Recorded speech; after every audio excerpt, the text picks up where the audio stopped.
오늘 우리에게 주시는 하나님의 말씀은 신약 성경 히브리서 10장 19절로 25절 말씀입니다. 히브리서 10장 19절로 25절 말씀입니다. 이 계시의 말씀을 봉독할 때에 다 함께 살아계신 하나님의 음성을 들을 수 있기를 바랍니다. 그러므로 형제들아, 우리가 예수의 피를 힘입어 성소에 들어갈 담력을 얻었나니 그 길은 우리를 위하여 휘장 가운데로 열어놓으신 새로운 살 길이요, 휘장은 곧 그의 육체니라. 또 하나님의 집 다스리는 큰 제사장이 계심에 우리가 마음의 뿌림을 받아 악한 양심으로부터 벗어나고 몸은 맑은 물로 씻음을 받았으니 참 마음과 온전한 믿음으로 하나님께 나아가자. 또 약속하신 이는 미쁘시니 우리가 믿는 도리의 소망을 움직이지 말며 굳게 잡고 서로 돌아보아 사랑과 선행을 격려하며 모이기를 피하는 어떤 사람들의 습관과 같이 하지 말고 오직 권하여 그날이 가까움을 볼수록 더욱 그리하자.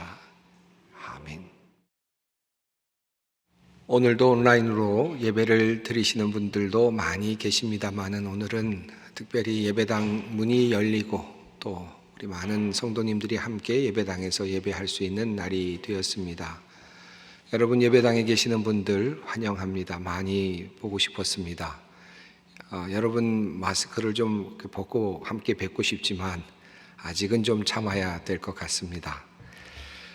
짧게는 2달 우리가 함께 보지 못했고 또 지난 2월부터 우리가 코로나19로 인해서 예배가 자유롭게 이루어지지 못했으니까 벌써 8개월이 지나가고 있습니다. 긴 시간이 흘러가고 있습니다.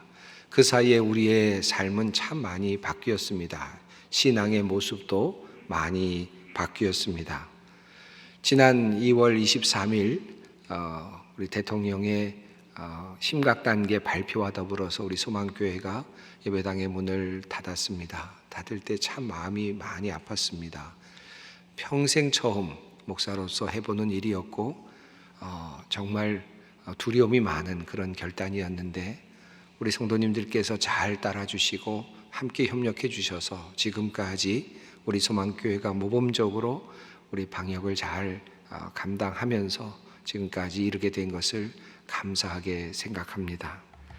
저는 3월 첫 주일 설교를 하면서 온라인으로 예배를 드리는 첫 설교에서 안식일을 기억하여 거룩하게 지키라 라고 하는 하나님의 명령과 살인하지 말지니라, 내 이웃을 내 몸과 같이 사랑할지니라 라고 하는 이 주님의 명령, 이 두 명령이 서로 대척점 안에 있다고 하는 사실을 말씀드리면서 우리가 어쩔 수 없이 코로나19 상황 속에서 온라인으로 예배를 드려야 할 것을 여러분에게 간곡히 협조의 말씀을 드린 적이 있습니다.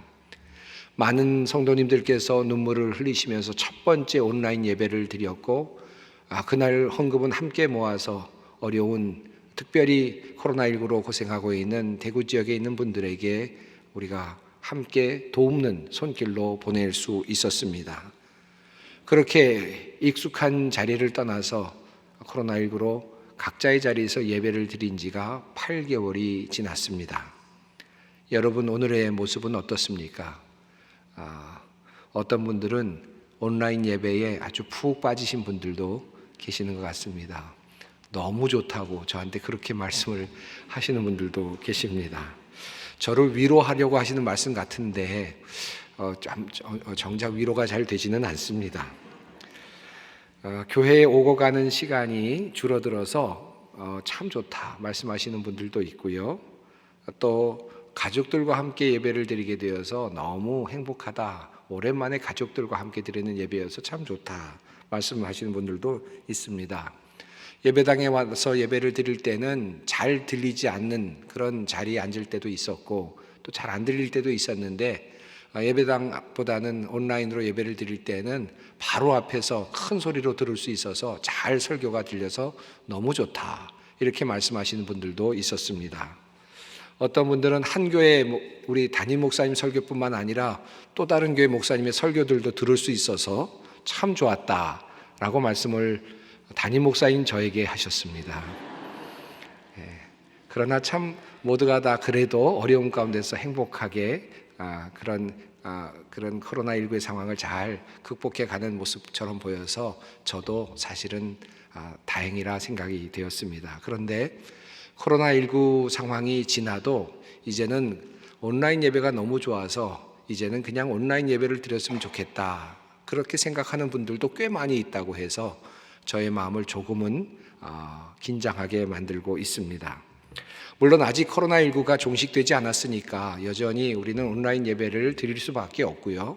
또 끝까지 예배를 우리는 계속해 나갈 것입니다만은, 그러나 온라인 예배가 더 좋다거나 더 유익이 된다라고 하는 말씀은 사실은 조금 위험한 말씀입니다.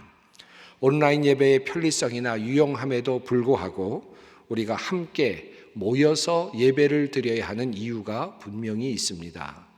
우리가 온라인 예배를 드린 것은 여러 가지 어려운 상황에서 임시적으로 드리는 그러한 예배이지 우리가 상시적으로 드릴 수 있는 예배의 자리는 아니라는 말씀입니다. 그러므로 오늘 설교의 주제는 이렇습니다. 우리가 예배당에 함께 모여 예배해야 하는 이유, 이것이 오늘 설교의 주제입니다. 저는 지난 3월 첫 주에 코로나19의 상황 속에서 우리가 각 가정에서 각 처소에서 예배를 온라인으로 드려야 할 이유에 대해서 말씀을 드렸습니다. 그런데 이제 오늘 저는 이제 코로나19의 상황 속에 있긴 하지만 그럼에도 불구하고 우리가 예배당에 나와서 함께 예배를 드려야 하는 이유를 말씀드리고자 합니다.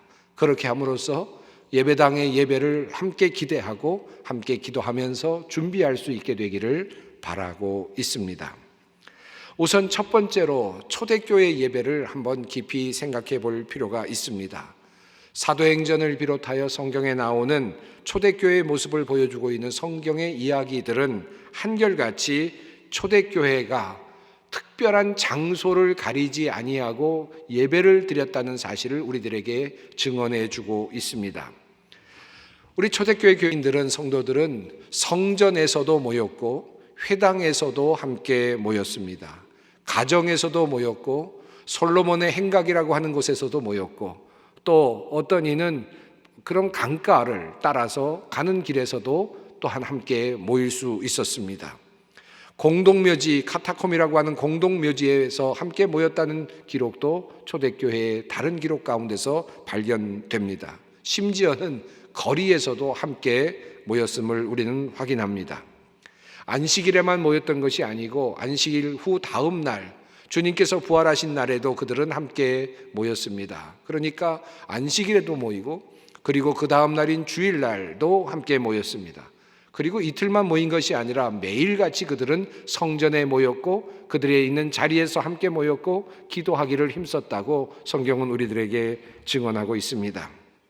초대교회 교인들이 장소를 일정하게 정해서 지금 우리가 드리고 있는 이런 예배당처럼 예배당이라고 하는 곳에서 예배를 드리기 시작한 것은 4세기가 넘어서였습니다.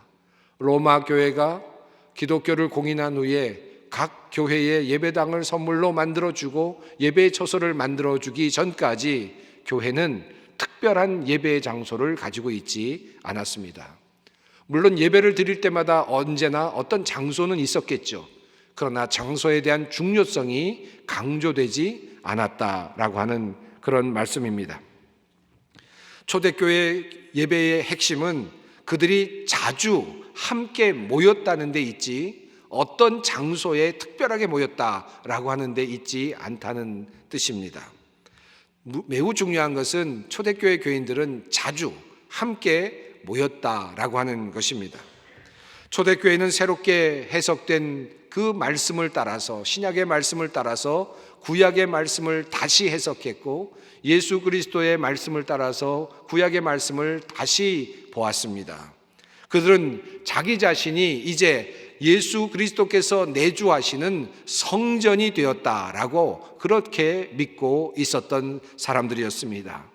너희가 하나님의 성전인 것과 너희 안에 하나님의 성령이 거하시는 것을 너희가 알지 못하느냐라고 말했던 바울 사도의 가르침처럼 초대교회는 그와 같은 마음속을, 그런 믿음을 가지며 살아가고 있었습니다. 어떤 장소로서의 성전이 아니라 한 사람 한 사람이 각자 성전이 된다라고 하는 의식을 가지고 살았던 사람들이 초대교회 교인들이었다는 말씀입니다. 두세 사람이 나의 이름으로 모인 곳에 나도 그들과 함께 있을 것이다 라고 말씀하셨던 예수 그리스도의 말씀을 따라 두세 사람이 모였을 때 이미 그 안에 예배가 시작되고 있었다는 사실을 그들은 이해하고 있었습니다. 초대교회가 이렇게 장소를 중요하게 다루지 아니하고 거룩한 장소를 따로 떼어서 생각하지 아니하고 그들의 모임을 가져왔던 데에는 나름대로의 의도가, 이유가 있었습니다. 그들은 아주 강력하게 유대교로부터 내려왔던, 구약으로부터 내려왔던 희생제사가 더 이상 이제는 필요 없다고 하는 사실을 매우 중요하게 믿고 고백하고 있었기 때문입니다. 구약의 제사는 성전과 더불어 하나의 그림자와 같은 것이라 그들은 그렇게 생각했습니다. 그 자체가 죄를 사해 주거나 하나님과 화목하게 하는데 어떤 역할을 하는 것이 아니라 도리어 우리가 치를 죄가 있다고 하는 사실을 매년마다 반복해서 기억하게 하는 기능은 있었을지 모르지만 제사가 우리의 죄를 용서해 주지 않는다, 사해 주지 않는다라고 하는 사실을 초대교회 교인들은 믿고 있었습니다. 진정한 제사, 진정한 성전은 온전한 제사장이시며 성전이신 예수 그리스도 안에서 완전하게 이루어졌다라고 믿었습니다. 그러므로 성전은 예수 그리스도의 모형이고 성전은 제사는 예수 그리스도의 그림자와 같은 것이었다라고 그들은 초대교회 교인들은 믿고 있었습니다. 과연 예수님께서 이 땅에 오셔서 진정한 화해를 이루시고 십자가 위에서 자신의 모든 것을 내어놓으심으로써 모든 인간의 죄를 용서하여 주셨습니다. 바로 그 자리가 하나님과 우리 사이를 회복하게 하였고 우리의 죄를 사함받게 하는 놀라운 자리가 되었습니다. 예수 그리스도의 십자가, 예수 그리스도가 바로 성전이 되셨다는 사실을 초대교회 교인들은 고백하고 있었다는 말입니다. 그러므로 예수 안에 그리고 예수를 믿음으로 죄의 용서가 있다고 그들은 믿었습니다. 그것이 초대교회의 신앙이었습니다. 그러므로 그들은 어떤 장소, 특별한 거룩한 장소에 모여서 예배를 드리는 것을 그다지 의미 있게 생각하지 않았습니다. 예수 그리스도에게 붙어 있느냐, 예수 그리스도와 함께 있느냐 하는 그 사실이 그들에게는 매우 중요했습니다. 이러한 초대교회의 태도는 히브리서 10장 1절로부터 18절까지 내용 속에 잘 논리적으로 설명되어 있습니다. 그리고 그것은 12절과 그리고 18절로 이렇게 요약해서 설명할 수 있습니다. 오직 그리스도는 죄를 위하여 한 영원한 제사를 드리시고 하나님 우편에 앉으사 그 후에 자기 원수들을 자기 발등상이 되게 하실 때까지 기다리시나니 그가 거룩하게 된 자들을 한 번의 제사로 영원히 온전하게 하셨느니라.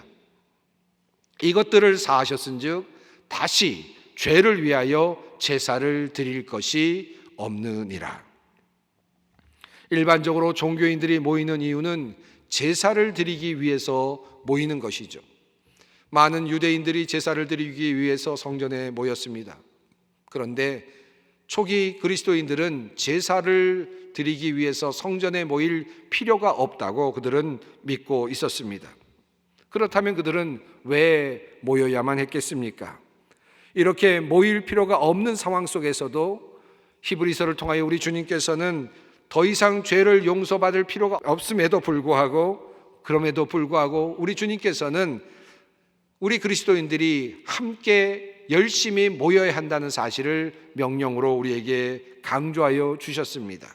히브리서 10장 25절의 말씀입니다. 모이기를 피하는 어떤 사람들의 습관과 같이 하지 말고 오직 권하여 그날이 가까움을 볼수록 더욱 그리하자. 주님께서는 이 말씀을 통하여 두 가지 사실을 우리에게 알려주고 계십니다. 첫 번째는 우리가 언제까지 이 땅에서 예배하는가 하는 질문에 대한 대답입니다. 우리 주님께서는 그날이 가까움을 볼수록 더욱 그리하자라고 말씀하십니다. 이 말씀은 무슨 뜻이겠습니까? 우리 주님께서 재림하시는 그날까지 이 땅에서는 예배가 지속될 것이다. 이 땅에서는 예배가 지속되어야 한다라고 하는 말씀입니다. 주님께서 이 땅에 오시는 재림의 그날이 가까움을 볼수록 더욱더 힘써 모여야 한다라고 하는 말씀이기도 합니다. 흥미롭게도 이 말씀 속에 당시의 상황이 나타나고 있습니다. 모이기를 패하려는 사람들의 어떤 시도처럼 하지 마라 라고 하는 말씀이 그 말씀입니다.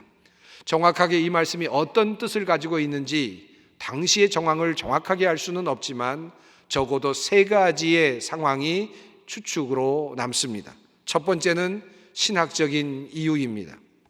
예수를 통하여 우리가 하나님께 이제 나아갈 수 있게 되었습니다.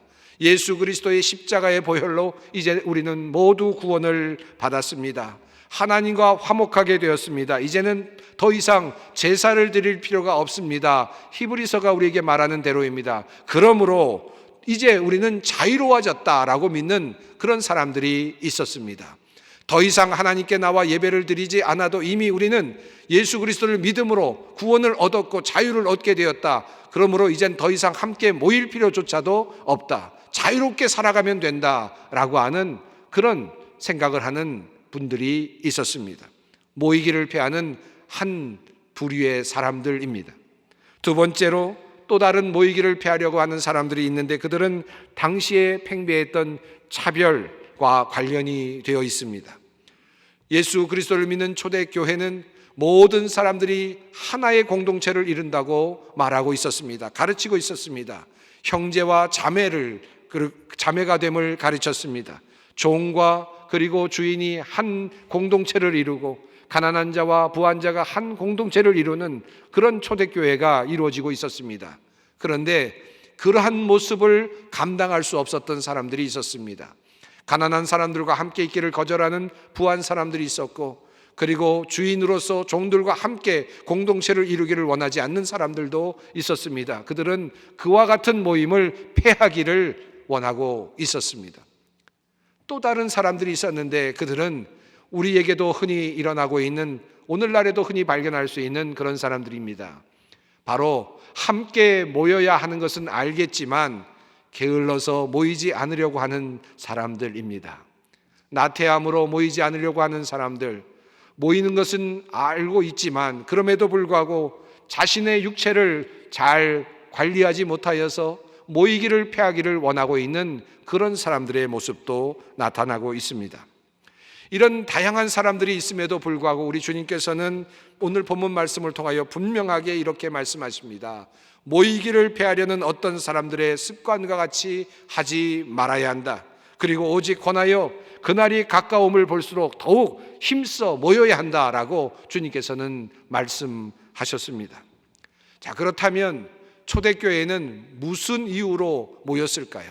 초대교회 교인들은 무슨 목적을 가지고 함께 모였을까요? 만약에 그것이 우리가 드리는 제사가 아니라면, 우리가 주님께 드림으로써 무엇인가를 얻을 수 있다라고 하는 기대를 갖지 않는 것이라면, 그래서 복을 받는다거나 또는 내가 원하는 것을 하나님께 이야기해서 말씀함으로 내가 얻어서 그것을 누릴 수 있다라고 하는 그런 가정이 아니라면 도대체 초대교회 교인들은 무슨 이유로 함께 모였겠는가 하는 것입니다.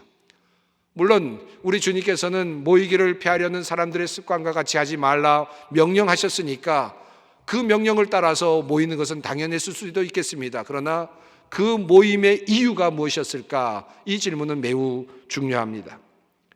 히브리서 오늘 본문 말씀 속에 두 가지 그들이 힘차게 열심히 모였던 이유가 나타나고 있습니다. 첫째로 우리가 예배당에 함께 모여 예배해야 하는 이유입니다. 그것은 바로 우리가 가지고 있는 각자의 믿음, 각자 가지고 있는 그 소망, 그 믿음의 내용을 굳건하게 지키고 확실하게 붙잡기 위해서입니다. 우리 주님께서 말씀하십니다. 또 약속하신 이는 믿으시니 우리가 믿는 도리의 소망을 움직이지 말며 굳게 잡고, 우리가 가지고 있는 이 도리의 소망, 우리가 믿고 있는 그 믿음, 이것을 우리가 흔들리지 않고 굳게 잡기 위해서 우리는 함께 모여야 한다. 모이지 않으면 안 된다라고 하는 말씀입니다. 여러분 한번 이렇게 상상해 보십시다. 만약 우리가 아마 우리의 선배들이, 우리의 선조들이, 사도들이 또는 제자들이 예수 그리스도를 믿은 후에 그들의 믿음만 가지고 모이지 아니하고 함께 흩어져서 그냥 마음껏 살다가 그렇게 죽어갔다면 어떻게 되었을까? 함께 모여서 그들이 믿는 신앙을 함께 공유하고 어떤 믿음을 가지고 있는지, 예수께서 우리를 위해서 무슨 일을 하셨는지, 하나님께서 아들 예수 그리스도를 어떤 마음으로 보내셨는지, 십자가가 어떤 것인지, 부활이 어떤 것인지, 승천이 어떤 것이었는지, 그것을 경험한 사람들의 그 증언이 어떠하였는지를 우리가 함께 공유하지 않았더라면, 제자들이 함께 공유하지 않았더라면 어떤 일이 벌어졌겠습니까? 100년, 200년, 500년 후에 아마도 예수라는 이름을 기억하는 사람조차도 없었을 것입니다. 우리가 지금까지 예수 그리스도를 기억하고 있는 이유는, 우리가 예수 그리스도의 십자가 사건을 구원의 사건으로 우리가 받아들일 수 있는 이유는, 끊임없이 성도들이 함께 모여서 한자리에서 예수 그리스도의 십자가를 함께 공유하고 함께 나누며 그 믿음을 함께 서로 격려하였기 때문입니다. 이것이 바로 우리가 함께 모여야 할 이유입니다. 우리 주님께서 십자가에 달려 돌아가신 2000년 전의 사건이 어떻게 나의 죄를 용서하시는 사건이 되는가? 우리는 성경만 가지고, 우리가 개인적인 연구만 가지고 이 모든 신앙을 유지해 나갈 수 없습니다. 예수 그리스도의 부활이 우리에게 어떤 희망이 되는지 우리는 힘써 홀로 그것을 지켜낼 수 없습니다. 이 어둡고 힘든 세상, 악이 편만하고 부조리가 만연한 세상, 악이 선을 이기는 이와 같은 부조리한 세상 속에서 우리가 그럼에도 불구하고 왜 살아야 하는지, 그리고 어떤 희망을 가지고 살 수 있는지 그 의미를 아마도 알 수 없었을 것입니다. 우리가 홀로 있으면 우리는 연약하여 쓰러지고 무너집니다. 믿음은 더욱더 그러합니다. 서로 세워주고 확인해주고 함께 해줄 때 우리의 신앙은 단단해지고 그리고 더욱 자라나게 됩니다. 여러분, 우리가 운동을 할 때도 그렇지 않습니까? 혼자 결정하고 결단하고 운동하면 운동을 제대로 못하죠. 그러나 시간을 정하고 함께 모여서 운동을 하면 운동을 해낼 수 있습니다. 몸을 건강하게 유지할 수 있습니다. 우리들이 함께 모이는 이유는 이와 같은 아주 실제적인 이유가 있다고 하는 사실입니다. 그렇지 않으면 우리는 게을러지고 나태해지고 기억이 사라지고 감사가 사라지고 구원의 기쁨이 사라지게 될 것입니다. 점차 그저 앉아서 예배를 드리다가 누워서 예배를 드리다가 그리고는 점차 예배와 멀어지는 그와 같은 삶이 되고 말 것입니다. 그래서 초대교회 교인들은 매일같이 함께 모였습니다. 매주일 함께 모였습니다. 열심히 모였습니다. 그리고 그곳에서 함께 주님을 찬양했고, 그리고 주님의 말씀을 함께 들었고, 주님께 함께 기도했습니다. 여러분, 오늘 예배당에 나와서 함께 예배를 드리시는 분들은 집에서 예배를 드리시는 것과 많이 다르지 않습니까? 무엇이 다릅니까? 여러분, 찬양 부를 때, 개인적으로 집에서 찬양 부를 때는 작은 소리로, 어떨 때는 그저 예배당에서 불려지는 노래 소리를 그저 들으면서 그저 가만히 계셨는데, 여기서 함께 예배를 드리면서 찬양 부르니까 어떻습니까? 가슴이 뜨거워지고 마음이 하늘로 올라가는 것 같고, 그리고 새로운 느낌이 들지 않습니까? 이것이 바로 격려입니다. 믿음의 격려인 것입니다. 이와 같은 일이 우리의 예배 가운데서 일어나야 하는 것입니다. 두 번째로, 우리가 예배의 자리에 함께 모여야 할 이유가 있습니다. 초대교회 교인들이 왜 예배의 자리에 모였는가? 그들이 가지고 있는 믿음을 계속해서 컨펌하기 위해서, 함께 보다 굳건하게 하기 위해서 모였습니다마는 한 걸음 더 나아가서 그들이 그 이후에 살아가는 삶을 서로 격려하기 위해서 모였다는 사실을 알게 됩니다. 히브리서 10장 24절의 말씀입니다. 서로 돌아보아 사랑과 선행을 격려하며. 이것이 초대교회 교인들이 함께 모여 하였던 일입니다. 초대교회 예배는 주님께서 주시는 구원의 선물을 받고 감사하는 데만 머물러 있지 않았습니다. 은혜에 감격하여 세상으로 나아갔고 사랑을 실천하고 선행을 보여주었습니다. 가진 것을 팔아서 가난한 사람들에게 나누어 주었고 배고픈 자들과 과부들과 고아들을 섬겼습니다. 그러한 행위는 그들이 그렇게 함으로써 구원을 얻을 수 있다고 믿었기 때문이 아니었습니다. 예수 그리스도의 십자가의 사건으로 이미 구원이 선물로 주어졌지만 그럼에도 불구하고 이 구원을 받은 자들로서 하나님께 감사함으로 세상으로 나아갔던 것입니다. 빚진 자의 마음으로 섬길 마음을 가지고 자발적으로 나아갔습니다. 이것이 바로 초대교회 교인들의 자선과 섬김과 사랑의 행위였습니다. 초대교회의 모습을 보면 이와 같은 서로의 그 섬김과 사랑이 서로 자극되며 서로에게 격려되고 있었다는 사실을 확인하게 됩니다. 주님의 말씀입니다. 사도행전 2장 44절 이후의 말씀입니다. 믿는 사람이 다 함께 있어 모든 물건을 서로 통용하고 또 재산과 소유를 팔아 각 사람의 필요를 따라 나누어 주며 날마다 마음을 같이하여 성전에 모이기를 힘쓰고 집에서 떡을 떼며 기쁨과 순전한 마음으로 음식을 먹고 하나님을 찬미하며 또 온 백성에게 칭송을 받으니 주께서 구원받는 사람을 날마다 더하게 하시니라. 공동체 안에서 다른 사람들, 어려운 사람들을 섬기는 일, 사랑을 실천하는 일, 이것은 하나님께서 나에게 주신 그 구원에 대한 감사의 표현이었습니다. 이것이 초대교회 교인들이 가지고 있었던 마음이었죠. 그런데 이것은 하나님께 드리는 행위이면서 동시에 서로를 격려하는 또 다른 행위이기도 했습니다. 일종의 화이팅과도 같은 것이었습니다. 경건한 사람들이 서로의 선행을 통해서 다른 사람들에게 자극을 주고 격려합니다. 또 다른 사람들이 선행을 할 수 있도록 만들어줍니다.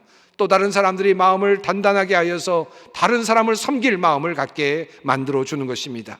이것이 바로 초대교회의 모습이었습니다. 따뜻하게 사랑을 실천하고 과부와 고아를 돌아보아주고 어려운 이웃들을 돌보아주는 일, 약한 이들에게 다가가고 그들에게 마음을 쓰는 일, 가난한 이들에게 찾아가 용기를 북돋아주는 일, 이런 일들을 서로 함께 함으로 선행을 서로 격려하였습니다.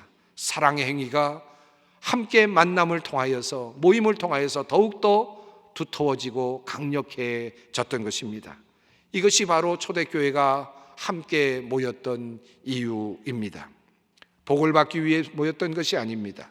더 받기 위해, 더 누리기 위해 모였던 것이 아닙니다. 하나님께 무엇인가를 요구하기 위해 모였던 것이 아닙니다.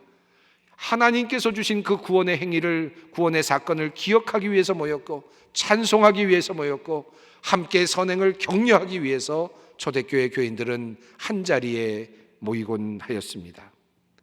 세 번째로 우리가 함께 예배 자리에 모여야 하는 중요한 이유가 있습니다. 그것은 우리 주님께서 모이라고 명령하셨기 때문입니다. 우리 주님께서 승천하시기 전에 제자들에게 이렇게 말씀하셨습니다. 사도와 함께 모이사 그들에게 분부하여 이르시되 예루살렘을 떠나지 말고 내게서 들은 바 아버지께서 약속하신 것을 기다리라. 요한은 물로 세례를 베풀었으나 너희는 몇 날이 못되어 성령으로 세례를 받으리라 하셨느니라. 우리 주님께서 승천하시기 전에 제자들에게 말씀하시기를 너희는 따로 모여 있으라, 그리고 함께 기도하라고 말씀하시면서 성령을 기다리라고 주님 말씀하셨습니다. 함께 모이는 곳에 주님께서 성령을 부어주시기로 약속하셨기 때문입니다. 우리가 함께 모여야 하는 이유가 있습니다. 주님께서 약속하신 대로 우리 모임의 자리에 성령께서 임재하시기 때문입니다. 오순절날 그들이 다락방에서 함께 성령을 경험한 것처럼 우리가 함께 모이는 이 자리에서 주님은 성령을 선물로 베풀어 주십니다. 우리가 알지 못하는 하나님의 은혜를 누리게 되는 것입니다. 하나님의 선물을 예배의 자리에서, 함께 모인 이 자리에서 성령을 선물로 누리게 되는 것입니다. 주님 말씀대로 우리는 성령을 받기 원합니다. 그러므로 우리는 힘써 모입니다. 함께 모여 기도합니다. 함께 선행을 격려합니다. 그 자리에서 성령께서 임하시고 하나님의 비밀스러운 하나님의 섭리를 다시 성령을 통해서 보게 하시고 꿰뚫어 보게 하시고 크고 놀라운 비밀을 다시 알게 하십니다. 그 감격을 가지고 또다시 선행의 자리로, 그리고 삶의 모든 사람들을, 어려운 사람들을 찾아 나가는 그러한 삶의 자리로 우리를 이끌어 내십니다. 서로 격려합니다. 다시 모입니다. 성령께서 우리에게 함께 하시고 우리의 눈을 다시 열어주십니다. 새로운 신비로 들어갑니다. 이것이 바로 예배의 현장입니다. 그러므로 사랑하는 성도 여러분, 우리는 힘써 모여야 하겠습니다. 믿음을 더욱 굳건하게 하기 위해 우리는 모여야 합니다. 선행을 격려하기 위해 모여야 합니다. 우리 주님께서 성령을 약속하여 주셨기에 성령을 기대하기에 우리는 힘써 모여야 합니다.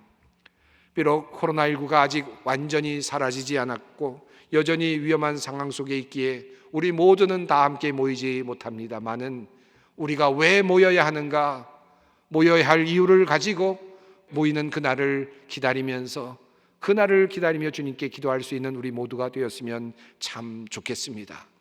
우리 모두가 함께 모일 수 있는 그날에 우리가 자발적인 마음으로 기쁨을 가지고 함께 나와 함께 모이고 그리스도의 구원을 함께 노래하고 함께 찬양하고 서로의 선행을 함께 격려하며 성령의 은혜를 듬뿍 누리는 우리 모두가 될 수 있기를 바랍니다. 우리 주님 말씀하십니다. 모이기를 피하려는 어떤 사람들의 습관과 같이 하지 말고 오직 권하여 그날이 가까움을 볼수록 더욱 그리하자. 기도하겠습니다. 힘써 모이라, 성령을 받으리라. 마지막 말씀을 남기시고 떠난 예수님을 생각합니다.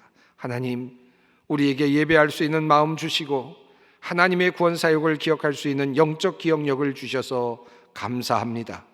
서로 격려하며 우리의 믿음을 단단하게 하며 성령의 역사를 경험하며 살아가는 참된 예배자들이 되게 하여 주시옵소서. 예수님의 이름으로 기도드리옵나이다. 아멘.